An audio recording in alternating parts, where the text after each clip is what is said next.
बिस्मिल्लाहिर्रहमानिर्रहीम।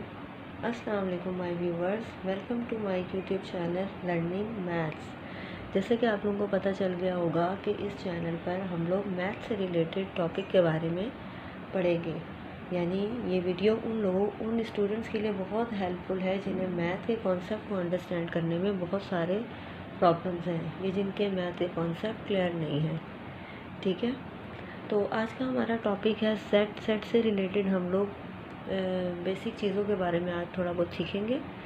ठीक है, तो अपना लेक्चर स्टार्ट करने से पहले आप लोगों से रिक्वेस्ट है कि आप लोग मेरे चैनल पर न्यू हैं तो आप मेरे चैनल को सब्सक्राइब करिए और सब्सक्राइब करने के साथ साथ बेल के आइकन पर लाजमी क्लिक करिएगा ताकि नेक्स्ट अपलोड होने वाली वीडियो आप लोगों को मिल सके। और अगर आप लोगों को वीडियो अच्छी लगे तो उसको लाइक ज़रूर करिएगा। जी, आज हम लोग अपना लेक्चर जो है स्टार्ट करते हैं। हमारे पास आज का टॉपिक है सेट।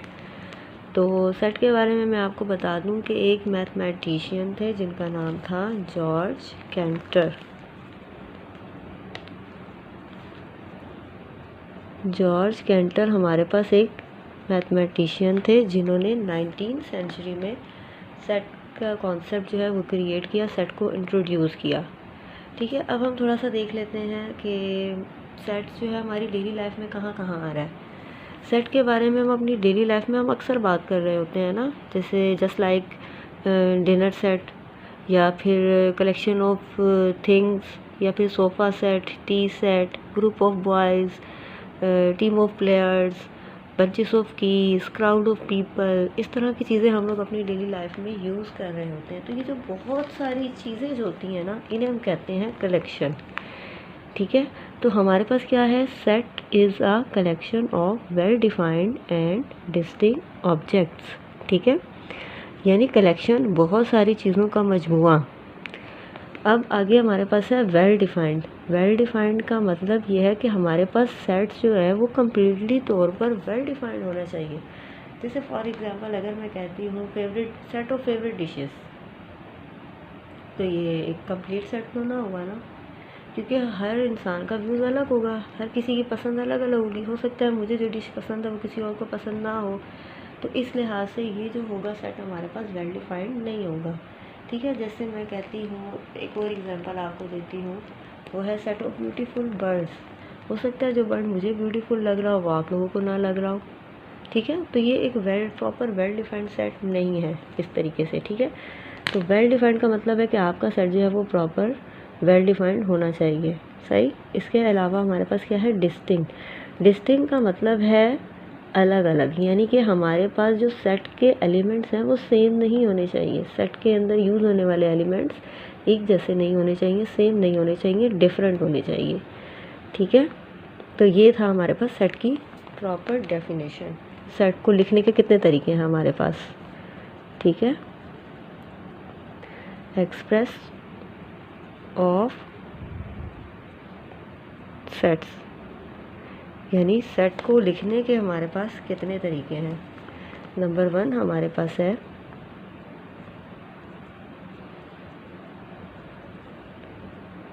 Descriptive form. नंबर 2 है हमारे पास टेबुलर फॉर्म। और last third one is set builder form. ठीक है, सेट को लिखने के हमारे पास 3 तरीके हैं। एक है डिस्क्रिप्टिव फॉर्म, दूसरा टेबुलर फॉर्म, तीसरा सेट बिल्डर फॉर्म। इसके बारे में मैं आप लोगों को प्रॉपर तरीके से एक्सप्लेन करूँगी। एक्सप्लेन करने से पहले हम लोग थोड़ा सा रिकॉल कर लेते हैं, रिमाइंड कर लेते हैं सेट के बारे में। तो ऐसे नंबर जो हमारे पास 1 से स्टार्ट होते हैं उन्हें हम कहते हैं नेचुरल नंबर, और उन्हें हम कैपिटल N से डिनोट करते हैं। ठीक है, इसके अलावा ऐसे नंबर जो 0 से स्टार्ट हो रहे होते हैं उन्हें हम कहते हैं होल नंबर, जिसको हम कैपिटल W से डिनोट करते हैं। ठीक है, उसके बाद हमारे पास है सेट ऑफ इंटीजर्स। इंटीजर्स यानी जिसमें नंबर लाइन आप लोगों ने पढ़ी होगी। नंबर लाइन में क्या होता है, पॉजिटिव नंबर भी यूज़ हो रहे होते हैं, नेगेटिव नंबर भी यूज़ हो रहे होते हैं, इसके अलावा ज़ीरो भी। तो ये जो सारे नंबर्स कहलाते हैं पॉजिटिव और नेगेटिव वाले, ये कहलाते हैं इंटीजर्स, और इनको हम कैपिटल Z से डिनोट करते हैं। ठीक है, इसके बाद हमारे पास आ जाता है इवन नंबर। ऐसे नंबर हमारे पास जो कि 2 के टेबल में आ रहे होते हैं, यानी 2, 4, 6, 8, ये सारे नंबर हमारे पास क्या कहला रहे होते हैं, इवन नंबर, और इन्हें हम कैपिटल ई से डिनोट करते हैं। उसके बाद हमारे पास आते हैं ऑड नंबर, यानी ऑड नंबर जो सिर्फ अपने टेबल में आ रहे होते हैं, यानी 1, 3, 5, 7, ये सब क्या कहलाते हैं, ऑड नंबर, और इसको हम ओ से डिनोट करते हैं। ठीक है। इसके अलावा हमारे पास होते हैं प्राइम नंबर। प्राइम नंबर वो होते हैं जो सिर्फ अपने टेबल पे आते हैं और किसी के टेबल में नहीं आते हैं, जैसे कि 2, 3, 5, 7, ये सब कहलाते हैं प्राइम नंबर, और इसको हम कैपिटल पी से डिनोट करते हैं। इसके बाद हमारे पास आते हैं कंपोजिट नंबर। कंपोजिट नंबर वो होते हैं जो कि अपने टेबल में भी आ रहे होते हैं और दूसरों के टेबल में भी आ रहे होते हैं, और इसको हम लोग कैपिटल सी से डिनोट करते हैं। जैसे कि नंबर हमारे पास आ जाएंगे 4, 6, 8 एंड सो ऑन, इस तरीके से। ठीक है। इसके अलावा 2 डिफरेंट सेट और हैं जिनके बारे में मैं आपको बता दूं। एक होता है हमारे पास डिसजॉइंट सेट और एक होता है ओवरलैपिंग सेट। ठीक है। ये है 2 सेट्स के दरमियान देखा जाता है। अब डिसजॉइंट सेट क्या होता है? डिसजॉइंट सेट ऐसा सेट, यानी ऐसे 2 सेट जिसमें हमारे पास कोई भी दोनों के एलिमेंट्स सेम ना आ रहे हों, वो हमारे पास क्या कहलाते हैं, डिसजॉइंट सेट। जैसे फॉर एग्जांपल मेरे पास एक सेट है ए, उसके एलिमेंट है 2, 4, 6, 8, और एक सेट है बी, उसके एलिमेंट है 1, 3, 5, 7, यानी दोनों सेट्स के एलिमेंट्स में कोई एक नंबर भी सेम नहीं है, तो ये हमारे पास क्या कहलाएगा, डिसजॉइंट सेट। इसके बाद है हमारे पास ओवरलैपिंग सेट। ओवरलैपिंग सेट नाम से ही देख लें, ऐसा सेट जिसमें कम से कम एक और ज़्यादा से ज़्यादा जितने भी हो जाए एलिमेंट सेम हो 2 सेट्स के दरमियान। जैसे फॉर एग्जांपल मेरे पास एक सेट ए है 1, 2, 3, 4, 5, और दूसरा सेट बी है 2, 4, 6, 8। तो ये दोनों ऐसे सेट्स हैं जिनके एलिमेंट्स मोस्टली सेम आ रहे हैं, तो इन्हें हम कहते हैं ओवरलैपिंग सेट। ये आप लोग याद रखिएगा, नेक्स्ट जो हमारा लेक्चर होगा उसमें हम इसको यूज़ करेंगे, डिसजॉइंट और ओवरलैपिंग सेट को। ठीक है। तो अब हम लोग करते हैं डिस्कस सेट्स की फॉर्म को। तो पहला हमारे पास है डिस्क्रिप्टिव फॉर्म। डिस्क्रिप्टिव फॉर्म क्या होता है, जिसमें हम लोग सेट्स को स्टेटमेंट की सूरत में लिख रहे होते हैं। जैसे फॉर एग्जांपल मेरे पास एक सेट है, मैं कोई एग्जांपल दे देती हूँ, ए, उस सेट का नाम है, उस सेट को हम ए से डिनोट कर रहे हैं। ठीक है। हमारे पास है सेट ऑफ नेचुरल नंबर्स। ठीक है, सेट ऑफ नेचुरल नंबर्स, ये हमारे पास एक स्टेटमेंट आ गई। स्टेटमेंट की सूरत में हमने इस सेट को लिखा है, तो ये हमारे पास क्या कहलाएगी, डिस्क्रिप्टिव फॉर्म। ठीक है। Tabular form. टेबुलर फॉर्म में इसी सेट को यूज़ करके आपको टेबुलर फॉर्म और सेट बिल्डर फॉर्म बताऊंगी। ठीक है।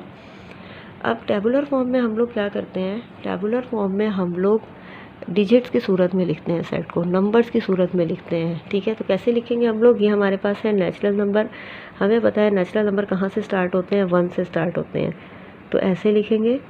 टेबुलर फॉर्म को लिखने के लिए हम लोग स्टार्ट लेते हैं करली ब्रैकेट से, स्टार्ट लिया।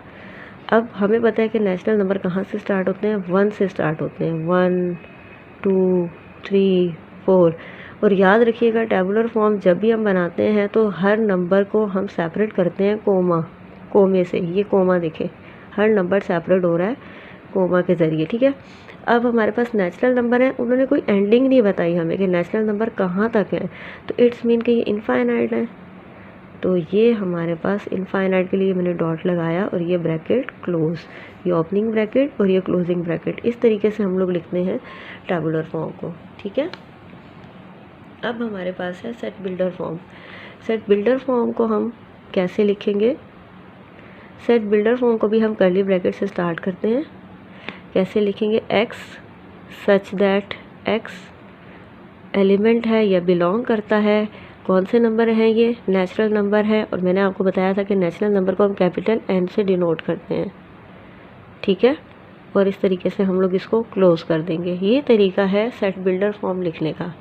ठीक है। ये जो एक्स यूज़ हो रहा है ना, एक्स वेरिएबल के तौर पे यूज़ हो रहा है, यानी कि एक्स इस सेट के एलिमेंट्स को जाहिर कर रहा है, यानी इन नंबर्स को ये एक्स जाहिर कर रहा है। और ये हमारे पास स्लैश नहीं है, सच दैट, इसको आपने सच दैट का वर्ड यूज़ करना है। ठीक है। सच दैट का वर्ड यूज़ करना है, सच दैट, और ये बिलोंग टू या एलिमेंट इसको कहते हैं, एलिमेंट है, ये किसका एलिमेंट है, हमारे पास नेचुरल नंबर का एलिमेंट है। ठीक है। अब हम क्या करेंगे, थोड़ा सा डिस्कस कर लेंगे, इनकी और एग्जांपल मैं आप लोगों को दे देती हूँ। ठीक है। ताकि आप लोगों को अच्छे तरीके से समझ में आ सके। मैं एक सेट ले रही हूँ, उस सेट का नाम ई है, उसके एलिमेंट हैं 2, 4, 6, 8। ठीक है, अब मैं आपको बता रही हूँ कि डिस्क्रिप्टिव फॉर्म की और एग्जांपल देकर बता रही हूँ कि हम इसको किस किस तरीके से लिख सकते हैं। ठीक है, डिस्क्रिप्टिव फॉर्म लिखेंगे हम लोग। अब इसमें आप देखिए सेट हमारे पास ई है, इसको आप दो तरीके से लिख सकते हैं। पहले आप देखिए कि ये सेट है कौन सा, ये एलिमेंट्स कौन से सेट को शो कर रहे हैं, 2, 4, 6, 8। हमें पता चला कि ये क्या है, इवन नंबर है। तो हम इसको किस तरीके से लिख सकते हैं, सेट ऑफ। अच्छा, दो तरीके हैं जो आपको इजी लगे। ठीक है, सेट ऑफ मैं ऐसे भी लिख सकती हूँ 1, 2, 3, 4, यानी कि set of first for even numbers. इसको आप इस तरीके से भी लिख सकते हो और आप इसको इस तरीके से लिख सकते हो। अब देखिए 8 के बाद हमारा अगला इवन नंबर क्या होगा, 10 होगा। तो मैं लिख सकती हूँ set of even numbers less than 10, यानी 10 से छोटे इवन नंबर। ठीक है, इसके अलावा एक और एग्जांपल दे दूं ताकि आप लोगों को और क्लियर हो सके। अब मेरे पास एक सेट है जिसका नाम है जे, उसकी एलिमेंट है 2, 3, 5, 7, 11। ठीक है, ये सेट हमारे पास है। अब 2, 3, 5, 7, 11 हमें पता चल गया ये कौन से नंबर हैं, प्राइम नंबर हैं। ठीक है, इसको हम स्टेटमेंट की सूरत में कैसे लिखेंगे, सेट ऑफ प्राइम नंबर्स। अब देखिए 11 के बाद अगला प्राइम नंबर क्या होगा, 13।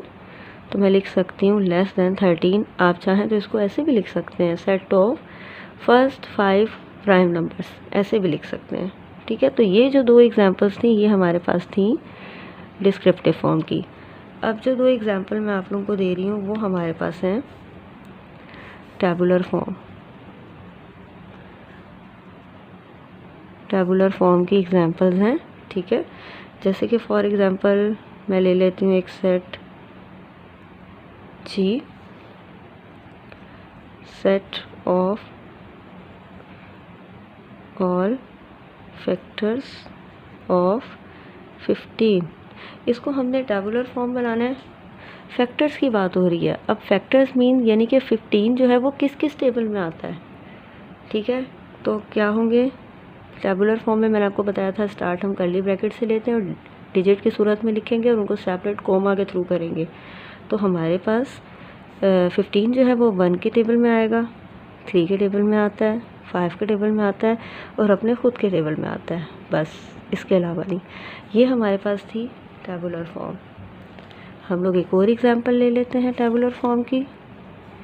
जैसे फॉर एग्जांपल मैं ले लेती हूँ set of first 10 multiples of 2। Multiples 2 of 2 यानी कि 2 का टेबल, उसे हम मल्टीपल्स कहते हैं। कितने हैं, फर्स्ट 10। तो हम कैसे लिखेंगे इसको, स्टार्ट लेंगे कर्ली ब्रैकेट से 2, 4, 6, 8, 10, 12, 14, 16, 18 एंड 20। कितने हो गए हमारे पास, ये टोटल 10। क्लोज हम इसे करेंगे कर्ली ब्रैकेट से। तो ये हमारे पास था टैबुलर फॉर्म।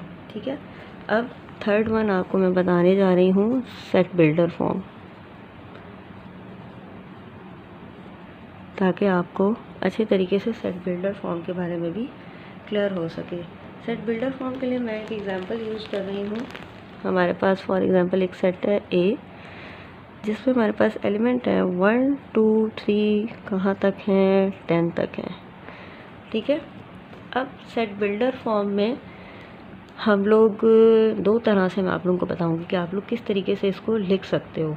ठीक है, अच्छा ये आपको पता है कि ये आपके पास ग्रेटर देन का साइन है, ये लेस देन का साइन है, ये ग्रेटर देन इक्वल टू, ये लेस देन इक्वल टू। ठीक है, ये चीज़ें आप लोगों ने सीखी हुई हैं, देख लीजिए। Greater than, less than, greater than equal to, less than equal to. अब सेट बिल्डर फॉर्म में लिखने के लिए हमारे पास क्या है भाई, 1 से स्टार्ट हो रहे हैं, इट्स मीन कि ये नेचुरल नंबर हैं। स्टार्ट लेंगे हम लोग, यानी कि स्टार्ट में जैसे ये मैंने आपको बताया एक्स।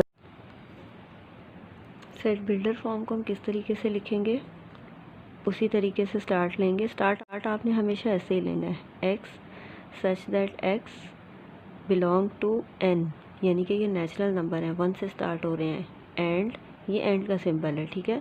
अब नेचुरल नंबर हमें पता है कि 1 से बड़े हैं और 10 से छोटे हैं, तो हम यूज़ करेंगे 1 से बड़े और 1 के इक्वल, ठीक है, और 10 के इक्वल और 10 से छोटे। अब आप लोग कंफ्यूज मत होइएगा इस वाले साइन में, कि आपने भी बताया कि ये वाला जो साइन है ये ग्रेटर दैन इक्वल टू और लेस दैन इक्वल टू का साइन है, तो यहाँ आप लोग ने फोकस करना है इस x को। मैंने आपको पहले ही बताया कि जो x है ये इन एलिमेंट्स को शो कर रहा है, ठीक है। अब अगर x की तरफ ये वाला साइन आ रहा है, यानी ये ओपन है, तो इट्स मीन के ये क्या ग्रेटर को शो कर रहा है, यानी कि 1 से बड़े। अब जब हम इस तरफ देखेंगे तो यहाँ पर इसकी टेल यानी कि ये और तरीके से शो हो रहा है, ठीक है। तो ये शो कर रहा है कि 10 से छोटे, ठीक है। तो इसमें आपने कंफ्यूज नहीं होना। एक तरीका ये है, दूसरा तरीका इसको लिखने का ये है, स्टार्ट आपने यहाँ से लेकर यहाँ तक तो सेम रखना है, यानी कि x such that x belong to natural number and. अच्छा जी, अब हमें पता है कि हमारे पास ये हैं नेचुरल नंबर, जो कि हमारे पास 10 के बाद क्या होगा 11, तो हम लिख सकते हैं x less than 11, x less than 11, यानी कि 11 से छोटे, ठीक है। एक तो ये एग्जांपल हो गई, एक और एग्जांपल आप लोगों को दे दूं ताकि आप लोगों को मज़ीद क्लियर हो सके। मेरे पास अब एलिमेंट है -2 -1 0 +1 +2 +3 +4 +5। कौन सा सेट है ये, इंटीजर्स का सेट है, ठीक है। तो कैसे हम इसको लिखेंगे, हम इसको लिखेंगे x such that x belong करता है, इंटीजर्स को हम कैपिटल Z से डिनोट करते हैं, ठीक है। एंड अब -2 से बड़े, -2 के बराबर और -2 से बड़े, और +5 के बराबर और +5 से छोटे। दूसरा तरीका इसको लिखने, x such that x belong to Z, ठीक है। अब ये देखिए -2 से छोटा क्या होता है, यानी -3 एंड -3 से बड़े, ठीक है, -3 से बड़े, और 5 के बाद अगला नंबर क्या होता है 6, यानी +6 से छोटे। तो आज का लेक्चर बस यहीं तक। अगर आपको वीडियो पसंद आई है तो लाइक करिएगा, शेयर करिएगा और सब्सक्राइब करिएगा। इंशाल्लाह नेक्स्ट वीडियो में मिलते हैं नेक्स्ट लेक्चर के साथ। तब तक के लिए अल्लाह हाफिज़।